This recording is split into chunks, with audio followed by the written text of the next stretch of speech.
Welcome to exam निकालो। तो हाँ, आज हम आधुनिक भारत के इतिहास में नेक्स्ट चैप्टर डिस्कस करने जा रहे हैं, जिसका नाम है द्वितीय विश्व युद्ध, पाकिस्तान की मांग एवं व्यक्तिगत सत्याग्रह। ठीक है, तो इस पे स्टार्ट कर लेते हैं थोड़ा सा।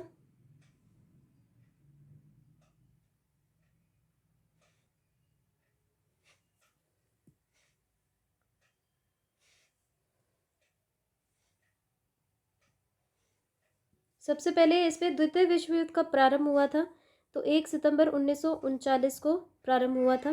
द्वितीय विश्व युद्ध कब से स्टार्ट हुआ था? 1 सितंबर 1939 से शुरू हुआ था, 45 पे जाके ख़त्म हुआ था। द्वितीय विश्व युद्ध के प्रारंभ के समय भारत का वायसरॉय कौन था? तो द्वितीय विश्व युद्ध के प्रारंभ के समय भारत का वायसरॉय लॉर्ड लिनलिथगो था। Lord Linlithgow viceroy Lord Linlithgow ने द्वितीय विश्व युद्ध में भारत को जर्मनी के विरुद्ध युद्धाग्रस्त राष्ट्र कब घोषित कर दिया? 17 अक्टूबर 1939 को 17 अक्टूबर 1939 को घोषित कर दिया। तो इसी के परिणाम स्वरूप क्या हुआ कि भारतीय विधानमंडल की सहमति के बिना वायसरॉय द्वारा भारत को विश्व युद्ध में शामिल कर लिए जाने के कारण कांग्रेस ने सभी प्रांतीय विधानमंडलों में 28 माह के शासन के पश्चात त्यागपत्र दे दिया। ये तो पता है कि 28 माह तक शासन ही किया था उन्होंने। उसके बाद द्वितीय विश्व युद्ध में बिना किसी की सहमति से उसको शामिल कर दिया, तो इस वजह से त्यागपत्र दे दिया था कांग्रेस ने। ठीक है, विधानमंडल ने। नेक्स्ट देखते हैं, कांग्रेस के विधानमंडल से इस्तीफा दिए जाने के कारण कांग्रेस के विधानमंडल के इस्तीफा दिए जाने के कारण मुस्लिम लीग द्वारा मुक्ति दिवस अथवा धन्यवाद दिवस कब मनाया गया? तो मुक्ति दिवस मनाया गया 22 दिसंबर 1949 को मनाया गया। ठीक है, मुक्ति दिवस किसके द्वारा बनाया गया? मुस्लिम लीग के द्वारा। और धन्यवाद दिवस बनाया गया, धन्यवाद दिवस बी आर अम्बेडकर ने बनाया था। ठीक है, द्वितीय विश्व युद्ध के समय ब्रिटिश प्रधानमंत्री कौन था? विंस्टन चर्चिल था। ठीक है, ये याद रखना है, ये क्वेश्चन काफ़ी बार पूछा गया है, सारे क्वेश्चन ही काफ़ी बार पूछे हुए हैं मुक्ति दिवस के ऊपर भी। फिर द्वितीय विश्व युद्ध के समय ब्रिटिश प्रधानमंत्री जो है वो कौन था? विंस्टन चर्चिल था। ठीक है, द्वितीय विश्व युद्ध के समय भारतीय राष्ट्रीय कांग्रेस की रणनीति क्या थी? तो पूर्ण स्वतंत्रता का आश्वासन मिलने पर ब्रिटेन का सहयोग करना, ये इनकी रणनीति थी। ठीक है, पूर्ण स्वतंत्रता अगर मिल जाती है तो ब्रिटेन का हम सहयोग करेंगे, ऐसा आश्वासन चाहिए था। वर्ष 1930 में मुस्लिम लीग के इलाहाबाद अधिवेशन में सर्वप्रथम किसके द्वारा एकल मुस्लिम राष्ट्र की मांग की गई? तो मोहम्मद इकबाल के द्वारा। ठीक है, मुस्लिम लीग का जो 1930 का इलाहाबाद अधिवेशन हुआ था, उस पर सबसे पहले एकल मुस्लिम राष्ट्र की मांग किसने की थी? मोहम्मद इकबाल ने की थी। वर्ष 1933 में पाकिस्तान शब्द का प्रयोग सर्वप्रथम किसके द्वारा किया गया था? तो चौधरी रहमत अली के द्वारा किया गया था। ठीक है, एक भाषण के दौरान चौधरी रहमत अली के द्वारा किया गया था, एक ये स्टूडेंट था। ठीक है, नेक्स्ट देखते हैं। नेक्स्ट है मार्च 1940 में मुस्लिम लीग के लाहौर अधिवेशन में अपने अध्यक्षीय भाषण के दौरान मोहम्मद अली जिन्ना द्वारा एक पृथक मुस्लिम राष्ट्र के रूप में पाकिस्तान की मांग की गई थी। ठीक है, मुस्लिम लीग के किस अधिवेशन में पाकिस्तान की मांग के प्रस्ताव को स्वीकार किया गया? तो लाहौर अधिवेशन 1940 में पाकिस्तान की मांग को स्वीकार कर लिया गया। ठीक है, फिर पाकिस्तान प्रस्ताव की रूपरेखा किसके द्वारा तैयार की गई थी? तो सिकंदर हयात खां के द्वारा तैयार की गई थी। पाकिस्तान प्रस्ताव की रूपरेखा किसके द्वारा तैयार की गई थी? सिकंदर हयात खां के द्वारा तैयार की गई थी। मुस्लिम लीग द्वारा पाकिस्तान दिवस कब मनाया गया? तो 23 मार्च 1943 को बनाया गया। पाकिस्तान दिवस कब मनाया गया? 23 मार्च 1943 को मनाया गया, 1943। नेक्स्ट देखते हैं। नेक्स्ट है इसमें, ब्रिटेन द्वारा अगस्त प्रस्ताव कब प्रस्तुत किया गया? 8 अगस्त 1940 को प्रस्तुत किया गया था अगस्त प्रस्ताव। कांग्रेस का सहयोग प्राप्त करने के उद्देश्य से वाइसरॉय लिनलिथगो के द्वारा 8 अगस्त 1940 को एक प्रस्ताव प्रस्तुत किया गया, जिसे अगस्त प्रस्ताव के नाम से जाना जाता है। इस प्रस्ताव को कांग्रेस द्वारा अस्वीकार कर दिया गया था। ठीक है, कांग्रेस ने इस प्रस्ताव को अस्वीकार कर दिया था, अगस्त प्रस्ताव को। ये क्वेश्चन पूछा जाता है कि अगस्त प्रस्ताव कब आया था? तो 1940 में आया था। ठीक है, 1940 में अगस्त प्रस्ताव आया था। व्यक्तिगत सत्याग्रह का प्रारंभ कब किया गया था? तो 17 अक्टूबर 1940 से 17 अक्टूबर 1940 को व्यक्तिगत सत्याग्रह का प्रारंभ हुआ था। ठीक है, व्यक्तिगत सत्याग्रह के प्रारंभ किए जाने का मूल उद्देश्य क्या था? तो अगस्त प्रस्ताव और अगस्त प्रस्ताव तथा भारत को द्वितीय विश्व युद्ध में शामिल किए जाने का विरोध, ये इसका मुख्य कारण था। व्यक्तिगत सत्याग्रह का प्रारंभ करने जाने का मूल उद्देश्य क्या था? अगस्त प्रस्ताव और भारत को द्वितीय विश्व युद्ध में शामिल किए जाने का विरोध करना, ये इसका मुख्य उद्देश्य था। व्यक्तिगत सत्याग्रह आंदोलन के प्रेरणाता कौन थे? तो महात्मा गांधी प्रेरणाता थे। ठीक है, और महात्मा गांधी द्वारा व्यक्तिगत सत्याग्रह आंदोलन के प्रथम सत्याग्रही किसे चुना गया? तो विनोबा भावे को। विनोबा भावे प्रथम सत्याग्रही थे। व्यक्तिगत सत्याग्रह के, और दूसरे जवाहरलाल नेहरू थे। तो देख लेते हैं महात्मा गांधी द्वारा व्यक्तिगत सत्याग्रह आंदोलन के लिए द्वितीय सत्याग्रह किसे चुना गया? तो जवाहरलाल नेहरू को चुना गया।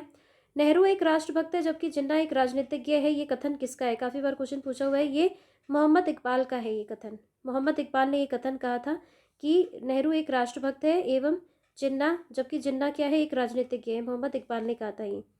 नेक्स्ट देखते हैं। नेक्स्ट है महत्वपूर्ण घटनाक्रम एवं उससे संबंधित गवर्नर जनरल देख लेते हैं, काफ़ी इंपॉर्टेंट है, बहुत क्वेश्चन पूछा जाता है इससे।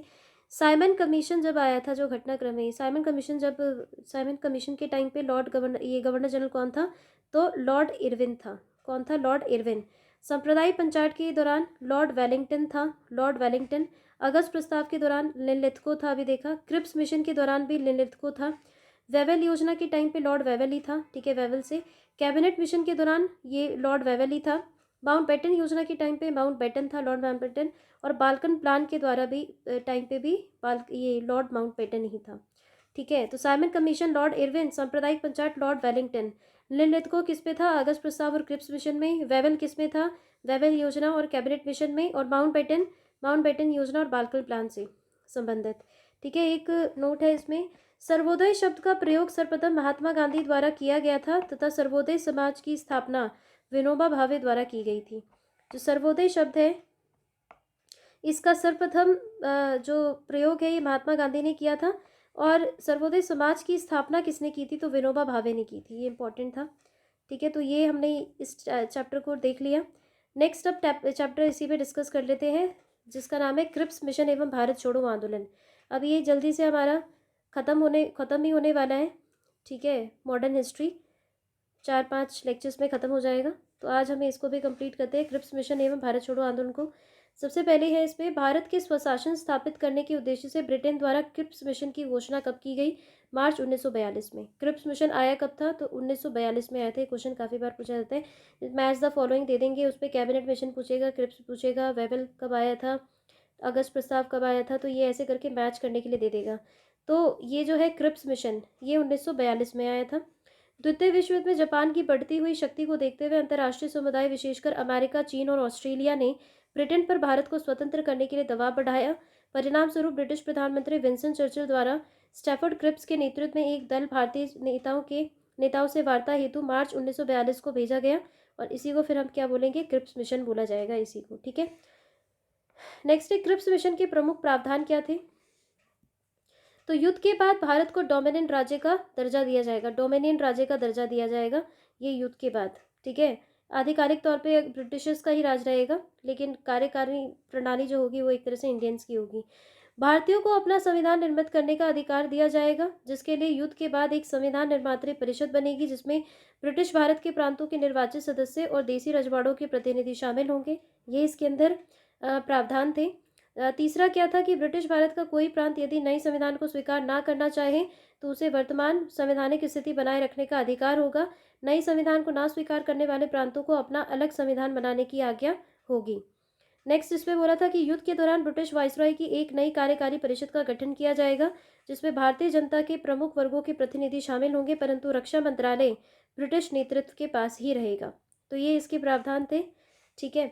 नेक्स्ट देखते हैं इसमें, 14 जुलाई 1942 को कांग्रेस कार्य समिति द्वारा भारत छोड़ो आंदोलन का प्रस्ताव कहाँ पारित किया गया? वर्धा में इसको पारित किया गया, भारत छोड़ो आंदोलन का प्रस्ताव, ठीक है, 8 अगस्त को।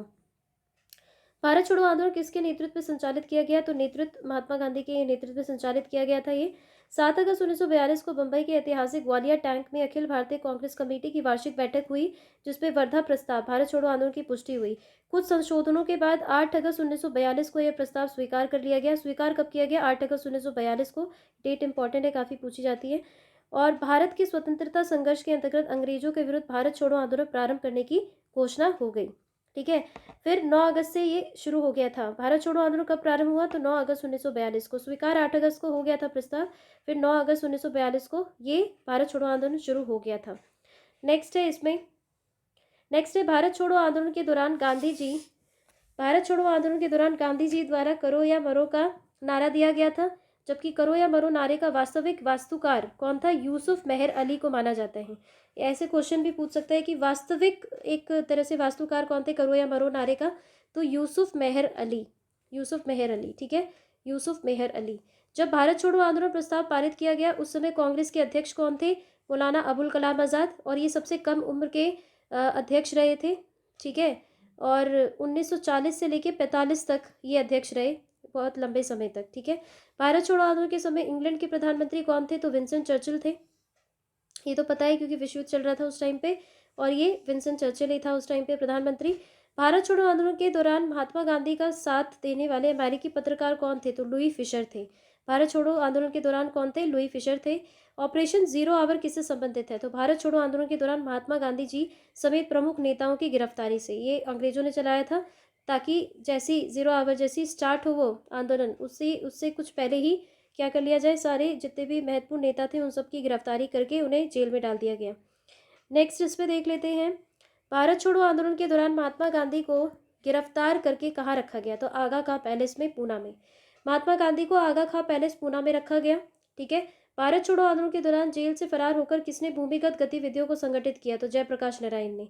भूमिगत गतिविधियों को संगठित किसने किया था? जयप्रकाश नारायण ने किया था, ठीक है। डॉक्टर इनको भी बंद कर दिया गया था जेल से, लेकिन फिर जेल से भागने में, हजारीबाग जेल से भागने में ये कामयाब रहे थे, और तब इन्होंने भूमिगत गतिविधियों को संगठित किया था। डॉक्टर राजेंद्र प्रसाद को 9 अगस्त 1942 को गिरफ्तार करके कहाँ भेजा गया? बांकीपुर जेल, सॉरी हजारीबाग में नहीं, बांकीपुर जेल में इनको रखा गया था, बांकीपुर जेल में। भारत छोड़ो आंदोलन के दौरान उषा मेहता, राम मनोहर लोहिया, अरुणा आसफ अली, जयप्रकाश नारायण आदि ने प्रमुख शीर्ष नेताओं के गिरफ्तार हो जाने के पश्चात नियमित रूप से रेडियो के माध्यम से आंदोलन का नेतृत्व किया। पूछा जाता है कि रेडियो के माध्यम से आंदोलन को किसने नेतृत्व दिया था? तो उषा मेहता, राम मनोहर लोहिया, अरुणा आसफ अली और जयप्रकाश नारायण ने मिलकर, ठीक है। फिर नेक्स्ट है इस पे कि भारत छोड़ो आंदोलन के दौरान बलिया में किसके द्वारा समानांतर सरकार की स्थापना की गई थी? तो चित्तू पांडे के द्वारा की गई थी। चित्तू पांडे के द्वारा बलिया में समानांतर सरकार की स्थापना की गई थी, ठीक है। बलिया कहाँ पे? उत्तर प्रदेश में। नेक्स्ट देखते हैं इसमें, बंगाल के मिदनापुर जिले में जातीय सरकार की स्थापना कब हुई थी? वर्ष 1942 में ही हुई थी, ठीक है, वर्ष 1942 में।